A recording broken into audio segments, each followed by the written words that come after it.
کوئی اس کو دیکھنے والا ہے؟ خبر یہ ہے کہ افغانستان کے جنرل مبین کی جانب سے ان کے ٹویٹر پروفائل پر ایکس پروفائل پر ان کی پروفائل پکچر 19 اگست کو اپلوڈ کی گئی اور اینڈ بائی دا وے میری اپنی اس پہ بڑی کنسیڈرڈ اوپینین ہے کہ فتووں سے ٹیررزم نہیں رکتا چیمہ صاحب. Terrorism counter terrorism effective counter terrorism کرنے سے رکتا ہے. چیئرمین پی ٹی آئی کے ساتھ اٹک جیل میں کس نوعیت کی بدسلوکی اور کیا مظالم ڈھائے جا رہے ہیں؟ ایڈیشنل سیشن جج شفقت اللہ نے بھانڈا پھوڑ دیا. آگے بڑھتے ہیں. لاہور ہائی کورٹ سے خبر ہے سنگل بینچ کا پرویز الہی کو کسی بھی خفیہ مقدمے میں گرفتار نہ کرنے کا فیصلہ بحال. شیئر کروائی گئی اور وہ ہے افغانستان کا میپ، افغانستان کا نقشہ. اگر جنرل مبین اپنے ٹویٹر پروفائل پکچر پر افغانستان کا نقشہ شیئر کروائیں تو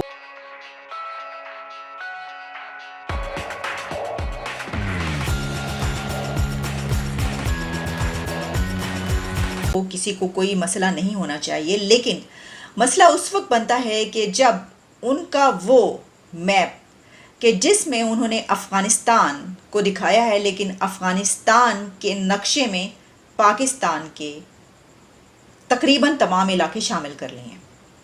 اب اگر میں آپ کو یہ بتاؤں گی کہ اس نقشے میں انہوں نے کون کون سا علاقہ شامل کیا ہے تو آپ حیران اور پریشان رہ جائیں گے. پہلے تو میں بھی حیران اور پریشان ہی رہ گئی یہ دیکھ کر کہ پہلے تو یہ دھمکیاں دی جاتی تھی جی گلگت بلتستان ہمارا ہے، کشمیر ہمارا ہے. جب اس طرف سے یہ کشمیر کی رٹ لگی تو پھر اس طرف سے انہوں نے کہنا شروع کر دیا صرف کشمیر ہی نہیں تاڑا تے گلگت بلتستان بھی ساڑا ہے. اچھا پھر کوئٹہ، بلوچستان اور گوادر یہ سب کی تو بات ہوتی ہے، لیکن جو انہوں نے اپنا میپ لگایا ہے اس کے اندر گوادر، بلوچستان، کوئٹہ، لورالائی، خیبر پختونخوا، کے پی کے اور ڈیرہ غازی خان تک یعنی پنجاب کے علاقے بھی شامل کر لیے ہیں. یعنی کہ جو پاکستان کا وہ نقشہ رہ گیا اس میں اسلام آباد ہی نظر آ رہا ہے، پاکستان میں اسلام آباد نظر آ رہا ہے. تو اسلام آباد جن کا ہے پنڈی اسلام آباد وہ رہے گا ان کے پاس، تو باقی وہ کہہ رہے ہیں وہ ساڈا آئے گا. تو جنرل مبین نے یہ جو نقشہ شیئر کروایا یہ صرف نقشے کی حد تک بات نہیں ہے، کیونکہ اس کے ساتھ جو انہوں نے لکھا ہے وہ بڑا خطرناک ہے یا وہ بڑا اہم ہے. اس کے ساتھ انہوں نے لکھا کیا ہے؟ انہوں نے اپنی لینگویج میں ہی لکھا ہے، لیکن جب آپ اس کو ٹرانسلیٹ کرتے ہیں تو آپ کو پتہ ہی چلتا ہے کہ وہ یہ کہہ رہے ہیں کہ یہ جو زمینیں ہیں یہ ان کے آباء و اجداد، ان کے پرکھوں کی زمین ہیں، ان کی اچیومنٹس ہیں، ان کی فتوحات ہیں. یعنی کہ وہ غزنی سے لے کر ابدالی تک اور جتنے ان کے ہیروز ابھی تک آئے ہیں جن کو اپنا ہیرو کہہ رہے ہیں، انہوں نے جتنی بھی فتوحات کی ہیں اور جتنی بھی زمینیں انہوں نے فتح کی ہیں وہ سب کی سب ان کی ہیں. اور ان کا کہنا یہ ہے کہ اب ہم اس کو پروٹیکٹ کریں گے. باقاعدہ انہوں نے یہ بات کی، اچیومنٹس کا ہے اس کو، کہا ہے پروٹیکٹ کریں گے ہم اس کو. اور پھر انہوں نے کہا کہ ایک بھی جو انسان ہے، ایک بھی جو آدمی ہے اس کا جو خون ہے، اس کا وہ 100 جو ہے وہ شہید اور اس طرح کی چیزیں انہوں نے اس کے اندر لکھی ہیں. اور ساتھ ہی انہوں نے کہا کہ اس کو جو ہے وہ آنے والے دنوں میں بھی ہم یہ ہمارے ہیں اور ہم ان علاقوں کو ان کی حفاظت کریں گے. یہ سراسر سیدھا ایک دھمکی ہے، ایک دھمکی ہے یا انہوں نے اپنے عزائم کا اظہار کیا. ان کے عزائم کیا دیکھیں اس کے اندر آپ دیکھ سکتے ہیں. انہوں نے کہا یہ علاقے ہمارے ہیں اور ہم یہ لے کر رہیں گے، ہم یہ دکھائیں گے. یہ مطلب ہوا نا اس کا. اگر اس کا یہ مطلب نہیں ہے تو میرا خیال یہ ہے کہ کسی کو پاکستان سے انہیں فون کر کے یا ان سے بات کر کے پوچھنا چاہیے کی کر رہے ہو تسی، کی کر رہے ہو، مطلب اس کا کیا مطلب ہے جو آپ کریں. ویسے تو اگر دیکھا جائے تو یہ کوئی طریقہ یعنی اس طریقے سے تو پوری دنیا کا پھر جو نقشہ ہے وہ سب کا سبھی چینج ہو جائے گا، یا ہر کوئی اگر اس طریقے سے کرنا شروع ہو گیا. لیکن ہماری جو اس وقت سچویشن ہے وہ یہ ہے کہ جو اندرونی انتشار ہے ملک کے اندر کا، جو پولیٹیکل ٹرموائل ہے وہ دن بدن ختم ہونے کے بجائے بڑھتا ہی چلا جا رہا ہے. بلکہ اس کو اس طریقے سے کہنا چاہیے کہ جو ہماری نظر ہے وہ کس چیز پر ہے، وہ ہے کہ اسد عمر کو گرفتار کر لیا گیا ہے، شاہ محمود قریشی جو ہیں ان کو جیل بھیج دیا گیا ہے اور ایمان مزاری کو 3 روزہ جسمانی ریمانڈ پر جیل بھیج دیا گیا. فتویٰ ڈیمانڈ کیا گیا سپریم اتھارٹی سے تو انہوں نے اپنے دارالفتاء سے فتویٰ دے دیا. اچھا فتوے کی ڈیمانڈ ٹی ٹی پی ریلیٹڈ تھی، لیکن جو دارالفتاء نے فتویٰ دیا وہ افغان نیشنلز کو سامنے رکھتے ہوئے دے دیا کہ کوئی افغان نیشنل امیر کے حکم کے بغیر کسی اور ملک میں کوئی کارروائی نہیں کرے گا, وائلنٹ ملیٹنسی نہیں کرے گا. تو جو ایک انڈائریکٹ ایکنالجمنٹ بھی تھی کہ افغان نیشنل پاکستان میں اٹیکس کرتے ہوئے پائے گئے ہیں, لیکن ٹی ٹی پی کے اوپر انہوں نے کوئی قدغن نہیں لگائی. تو کچھ نہ کچھ as I set window dressing وہ کر دیں گے تاکہ آپ کو ایک گلمر آف ہوپ بھی دے کے رکھے, لیکن اتنا بھی نہیں کریں گے کہ آپ کا مسئلہ ریزالو ہو جائے. اس کے نتیجے میں پاکستان افغانستان کے تعلقات ڈیٹیریوریٹ کریں گے چیمہ صاحب, لیکن کولیپس نہیں کریں گے. تو یہ بوم اینڈ بس سائیکلز میں اپ اینڈ ڈاؤن یہ چلے گا.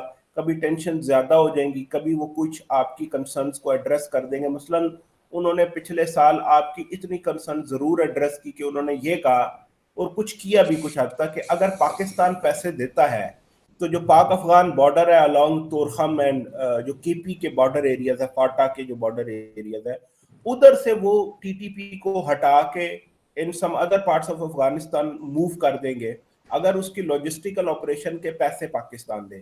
کچھ لوگوں کو انہوں نے بارڈر سے ہٹا بھی دیا. تو اس کے اندر ہی آپ جواب دیکھ لیں کہ وہ کچھ اکوموڈیٹ کرتے ہیں, کچھ چیزیں جو وہ نہیں کر سکتے وہ نہیں کرتے, پھر آپ کو ریٹورک میں ایک سخت جواب بھی دے دیتے ہیں, اور پھر کچھ گراؤنڈ پہ تھوڑا بہت ایکشن بھی کر سکتے ہیں. اسی طریقے سے آپ ان کو ایک پوسٹرنگ کرتے ہیں کہ ہم ایئر سٹرائکس کر دیں گے, اور پھر ایک آدھا واقعہ ایسا ہوا بھی ہے, لیکن کوئی میجر اس طریقے سے ہمیں نہیں ایسا کوئی چیز ملتی. سو یا یہ دس از ویئر اٹ اسٹینڈس. تو یہ اسی ٹریجیکٹری کے اوپر چیمہ صاحب ایسے ہی چلتا رہے گا. کبھی خراب ہوں گے حالات, کبھی بہتر ہو جائیں گے.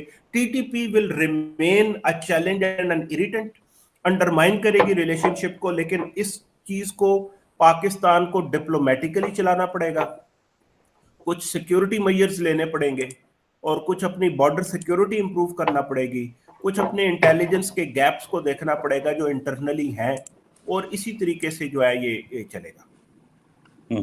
اچھا بس اب یہ بتائیے گا کہ یہ اکثر کوشچن آتا ہے کہ طالبان کہتے ہیں انہیں ریکگنائز کیا جائے, ان کو انگیج کیا جائے, لیکن آپ نے تھوڑی بات کی جینڈر اپارتھائڈ کی. بہت سارا لٹریچر جو ابھی آیا ہے دنیا میں وہ یہ آیا کہ بھائی ود دس جینڈر اپارتھائڈ, جس کو آپ کہہ رہے تھے کہ طالبان کہتے ہیں یہ کلچرل وارز ہیں, آپ کو کیا لگتا ہے کہ طالبان کو ریکگنائز کیا جا سکتا ہے؟ کیا کوئی ایسی موومنٹ اگلے کچھ ٹائم میں شروع ہو سکتی ہے؟ سننے میں آ رہا ہے وہ پاکستان پہ بھی پریشر ڈالتے ہیں کہ آپ ہمیں ریکگنائز کریں تو ہم آپ کو کنسیشنز دے سکتے ہیں. اس حوالے سے آپ کیا کہیں گے؟ ابھی ریسنٹلی یہ پچھلے مہینے میرا خیال ہے انڈونیشیا بھی پہنچے ہوئے تھے, if I am correct, Indonesia یا ملیشیا, انڈونیشیا تھا شاید, ادھر بھی یہی بات کرنے گئے تھے. ایک تو اکنامک ٹائز کی بات کرنے گئے تھے, دوسرا شاید وہ ریکگنیشن کی بھی انہوں نے ان کو ریکویسٹ, کیونکہ اب جب ان کو عرب کنٹریز پاکستان اس طرف سے زیادہ کامیابی نہیں مل رہی, تو یہ جو مسلم کنٹریز ہیں ملیشیا, انڈونیشیا, ادھر دیکھنے کی کوشش کی ہے طالبان نے کہ شاید یہاں سے, کیونکہ بیریئر کراس ہونا ہے کہ شاید یہاں سے, لیکن انہوں نے بھی ایک طریقے سے ڈپلومیٹیکلی ان سے ایکسکیوز کیا, ایک معذرت کیا ہے. جو بات ہے ریکگنیشن کی, طالبان یہ سمجھتے ہیں کہ یہ ان کا کوٹ آن کوٹ انیلینیبل رائٹ ہے, کیونکہ انہوں نے یہاں پہ جنگ جیتی ہے اور امریکہ نے ان سے معاہدہ کیا. تو جب معاہدہ کیا ہے تو ان کو نہیں سمجھ آتی کہ یہ ان کو ریکگنائز کیوں نہیں کرتے. وہاں پہ جو پری کنڈیشنز ہیں وہ بڑی سمپل ہیں, اور سمپل اور کلیئرلی سٹیٹڈ ہے. ایک تو ہیومن رائٹس, جس میں girls right to education, women's right to work, political accommodation of other ethnic and political groups,